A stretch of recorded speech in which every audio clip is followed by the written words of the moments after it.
فرض کریں کسی نے کوئی اچھا کام کیا ہے، وہ بھی صرف اور صرف خالص اللہ تعالیٰ کی رضا کے لیے.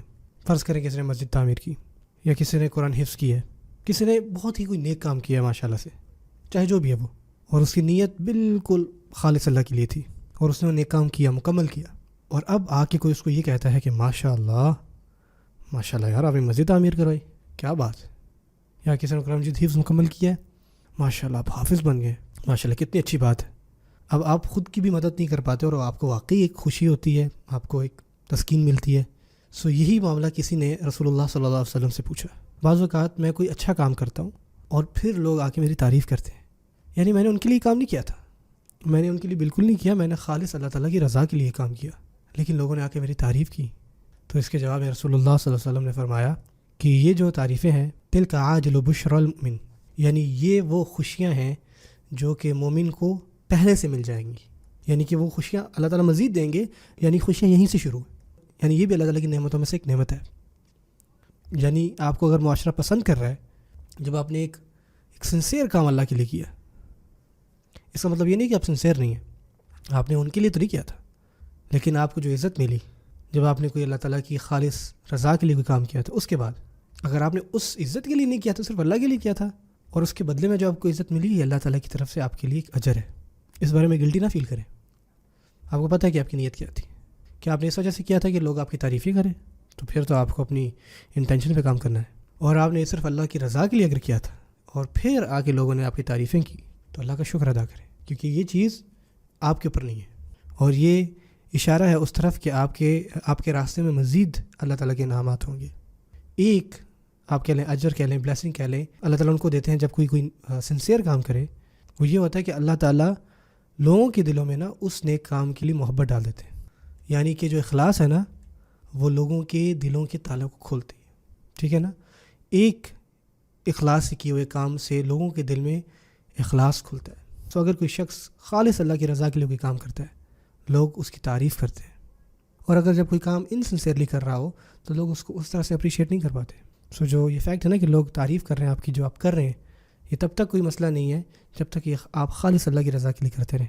اور یہ بات بھی جان لیں کہ اگر آپ کو کوئی دنیاوی فائدہ ہو رہا ہے کسی نیک کام کے کرنے کی وجہ سے، یہ اس کے مقابلے نہیں ہے کہ جب آپ کوئی کام کریں اور آپ کی لوگ تعریف کریں.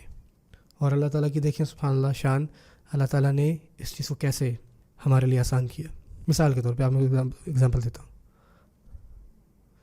ایک دنیاوی معاملہ ہو سکتا ہے کہ آپ کو پیسے ملے، آپ کے پاس پیسہ ہے، جبکہ تعریف جو ہے لوگ تعریف کرتے ہیں، لوگ آپ کے بارے میں کچھ اچھا بولتے ہیں.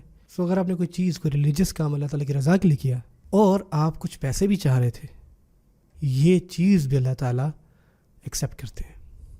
مثال کے طور پہ جو مسجد کا امام ہے اس کو تنخواہ بھی تو چاہیے نا، اور جو مقتدی ہیں جو نمازی ہیں ان کو چاہیے کہ وہ امام کا خیال رکھیں اس حوالے سے بھی.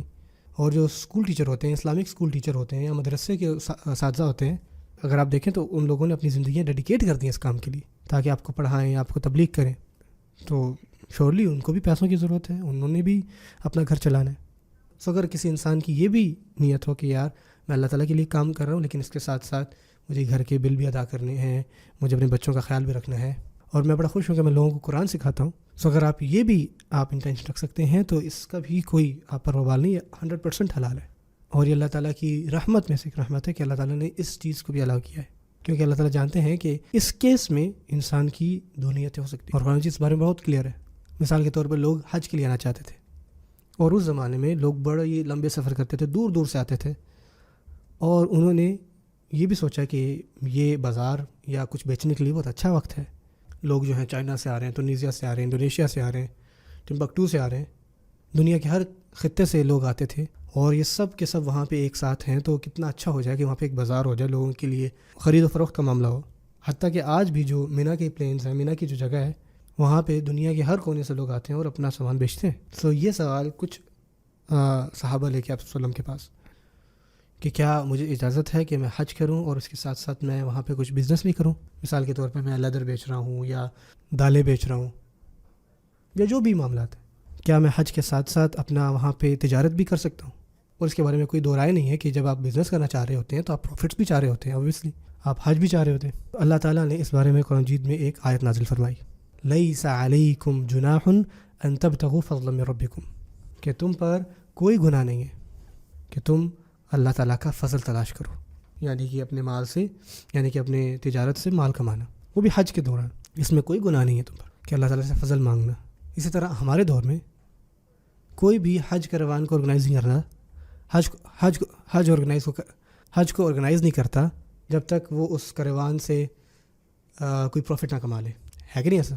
بہت زیادہ ایفرٹ لگتی ہے حج ٹریول ٹورس کو آرگنائز کرنے میں، یقین کریں بہت ساری حجوں میں انوالو رہا ہوں، بڑا سر درد ہوتا ہے۔ آپ 8 مہینے لگا دیتے ہیں صرف اس ایک ہفتے کے لیے حج پہ۔